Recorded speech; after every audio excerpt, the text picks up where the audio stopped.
Sir ಅವರು ಮುಂದಿನ ಮೊದಲನೇ ಅವಧಿಯನ್ನ ನಮ್ಮ ಕವಿತಾ ಮೇಡಮ್ ಅವರಿಗೆ ಶುರುವಚ್ಕೊಂಡ್ರು. ಮೌಲ್ಯ ಅಂದ ತಕ್ಷಣ ಎಲ್ಲರಿಗೂ ಖುಷಿ ಆಯ್ತು, ತುಂಬಾ ಚೆನ್ನಾಗಿರುತ್ತೆ ಅಂತ ಹೇಳಿ. ಸೊ ಮೊದಲಿಗೆ ನಮ್ಮ ಶಿಕ್ಷಕರಿಗೆ ಒಂದು ಪರೀಕ್ಷೆಯನ್ನ ಒದಗಿಸೋಣ ಅಂತ ಹೇಳಿದ್ದೆ. ಸ್ವಲ್ಪ ಹೊರಗಡೆ ಬನ್ನಿ ಹಾಗೆ. ಓಕೆ.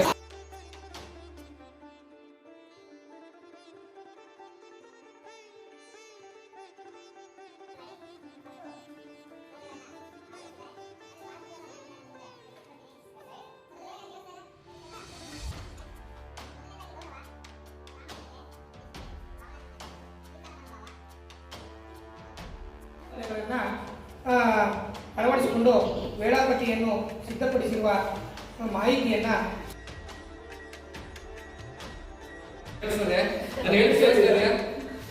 ಶಿವಕುಮಾರ್ ಟಿ ನಂತರ ಅದ್ಭುತವಾದ ತರಗತಿಯನ್ನು ನಡೆಸಿಕೊಟ್ಟು ಅಂತ ಎಲ್ಲ ಶಿಕ್ಷಕರು ಮಾತಾಡ್ಕೊತಾ ಇರೋದನ್ನ ಕೇಳ್ಕೊತಾ ಇದೆ. ಅವರು ಮೊದಲು ಸಮಾಸದ ಬಗ್ಗೆ ಹೇಳ್ತಾ ಇದ್ರು.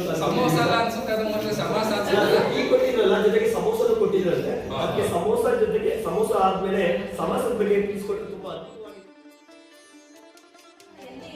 ಸೇರಿದ್ದು ಅಲ್ಲೆಲ್ಲ ಮಗುವನ್ನ ಹೊರಗಾಗ್ತಾ ಇರ್ತಾರೆ. ಈ ಮಗುನ ನಮ್ಮ ಕೈಲಿ ಇಟ್ಕೊಳಕ್ಕಾಗಲ್ಲ ಅಂತ ಅಷ್ಟು ಅವಳು ವೈವಿಧ್ಯಮಯ, ಅಂದ್ರೆ ಡಿಫ್ರೆಂಟ್ ಆಗಿ ಈಗ ಪ್ರಶ್ನೆಗಳನ್ನ ಕೇಳೋದಿರ್ಬೋದು ಅಥವಾ ಅವಳ ಆಕ್ಟಿವಿಟೀಸ್ ತುಂಬಾ ಇರಿಟೇಷನ್ ಆಗ್ತಾರೆ. ಆ ಮಗುವನ್ನ ಹಾಗಾಗಿ ನಿಮ್ಮ ಮೂಲಕ ಮಕ್ಕಳಿಗೆ ಇನ್ನೇನೋ ಒಂದು ನಾವು ಕೊಡ್ಬೇಕು ಹೊಸದಾಗಿ ಅನ್ನೋ ಉದ್ದೇಶದಿಂದ ಈ 5 ದಿನಗಳ ಏನೊಂದು ಒಗ್ಸು ಆಗ್ಬೋದು, ಮಕ್ಕಳ ಸ್ವಚ್ಛತೆ ಆಗ್ಬೋದು, ಶೋಧ ಆಗ್ಬೋದು, ಈ 2 ದಿನಗಳ ವಿಷಯಾಧಾರಿತ ತರಬೇತಿ ಆಗ್ಬೋದು ಎಲ್ಲವನ್ನ ಕೊಡ್ತಾರೆ. ಈಗಾಗಲೇ ಕಳೆದ ವರ್ಷದಿಂದ FLA ಬಗ್ಗೆ ಎಲ್ಲ ಪಟ್ಟಿ ಮಕ್ಕಳ ಅಭಿವೃದ್ಧಿಗೆ ತರಬೇತಿಗೆ ಎಸ್ಪೆಷಲಿ ನಾನು ಅಬ್ಸರ್ವ್ ಮಾಡ್ತಾ ಇದ್ದೆ, ಈ PPTಯಲ್ಲಿ ಎಷ್ಟೊಂದು ವ್ಯಾಕರಣ ದೋಷಗಳಿದ್ದಾವೆ.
ಪೂರೈಕೆ ಮಾಡ್ಕೊಂಡು ಶುರು ಮಾಡಿದ್ರೆ